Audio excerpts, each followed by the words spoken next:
I think the learning opportunities at Cornell are tremendous.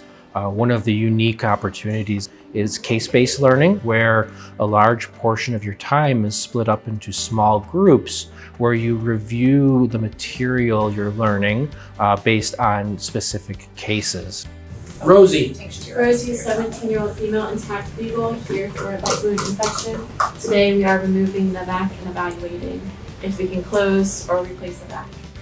I think the student that gets the most out of this program is the student that has the thirst for knowledge and the desire to continually be a better veterinarian every day. I think our college has a tremendous number of resources that are available to the student, but I think the student that takes advantage of those resources is the one that really thrives within our program.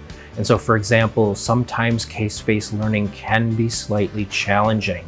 And that's because the material isn't delivered in a pre-formatted way. However, the retention and the use of that knowledge is markedly strengthened when they have to acquire that knowledge themselves and then apply it towards their case.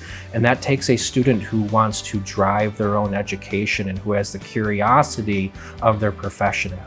So I think one of the most difficult challenges of veterinary medicine is that our profession is lifelong learning based. And it is so impossible to learn everything during these 4 years. And so one of the things we try to really teach our students are the basic skill sets that will serve them in new positions when they encounter them, as well as providing them with the ability to become self-regulated learners and to grow. And so during our Syndaver lab, we're showing them different types of suture patterns, but we're really emphasizing needle placement, wrist rotation, as well as, yes, reviewing the procedure that we might be performing, but it's really trying to emphasize these basics so that when they get into these unique situations, they can fall back onto their basics and are able to get themselves out of any tricky situation.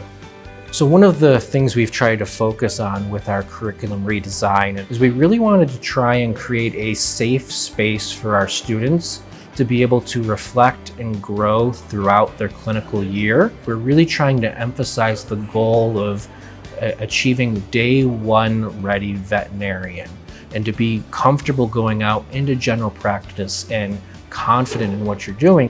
And then a major component of that was switching to a satisfactory, unsatisfactory grading system. We're trying to reduce the stakes of the grade itself while emphasizing more so the feedback and the progression across time to the student to really focus on that growth. The successful student would be one who can embrace that growth mindset, that every day we take a small step towards our ultimate end goal, which is going to be becoming a great veterinarian.